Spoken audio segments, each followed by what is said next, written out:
hear from the Showtime perspective a little bit more. It is my pleasure to introduce to you the man behind the tremendous growth and success of Showtime sports programming, the creator and developer of the Super 6 World Boxing Classic Tournament concept. Please welcome Executive Vice President and General Manager of Showtime Sports, Mr. Ken Hirschman. Thank you all for coming out. We couldn't be more excited to be here on a couple of days before the second semifinals to figure out who's going to be across the ring from Andre Ward. I think you saw in that brief video how compelling these personalities are, their fight camps, their teams, their families, most importantly the fighters themselves. I couldn't be more thrilled to have Glenn Johnson and Froch be these semifinalists. They're proud, warriors who signify everything that's great about this sport. And I want to thank them for coming out and for being here. And Carl and his team, Eddie and Barry Hearn, the new promoters, and on Glenn's side, for Lou DiBella and Leon for their dedication and commitment to this. It's been unwavering and really a tremendous asset for us. A couple of programming notes. Jimmy mentioned a couple of things, but I want to just expound on it. Fight Camp 360, the latest episode that introduces everybody to this semifinal, will be airing all week on Showtime Extreme, so plenty of opportunities to catch that great show. We're also running a special 15-minute recap of Pacquiao Mosley, Fight Camp 360, leading into Saturday night's fight. So anyone who wants to check that out, it's really compelling and interesting.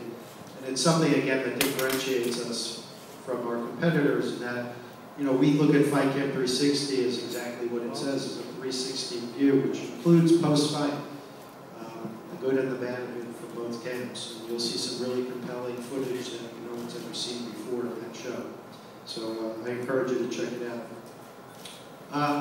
Super 6 has been a challenging roller coaster, as everyone knows. We've been through some ups and downs in this tournament, but one thing is certain: all the fights have been interesting, compelling, many of them more than compelling, thrilling, and we've really eliminated those in the tournament that were going to be eliminated. It's an elimination tournament after all.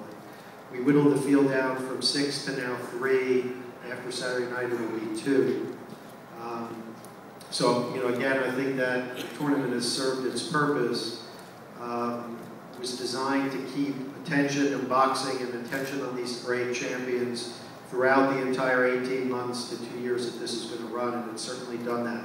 In between fights, after fights, before fights, lots of drama, lots of politicking out of the ring, lots of drama out of the ring, lots of great action in the ring. So we couldn't be more thrilled. The other thing that this has done, which is an important motive of ours and goal of ours in boxing, is to eliminate the idea that a loss is such a setback and that somehow you have to go to the beginning of the process to rehabilitate yourself. When you're fighting the best, when you're fighting caliber fighters, Carl Froch and Mikkel Kessler, Glenn Johnson and Andre Ward, you're going to lose. And that's not an indictment of your skill sets. It might not be your night, but you deserve the chance to come back. And I think we've seen what a great champion Carl Froch is, his ability to come back and rebound and get right back in the title hunt, and now well positioned to get into the finals. So I think that is another obvious benefit to this tournament, and hopefully as we do more of these, the writers and fans will catch up.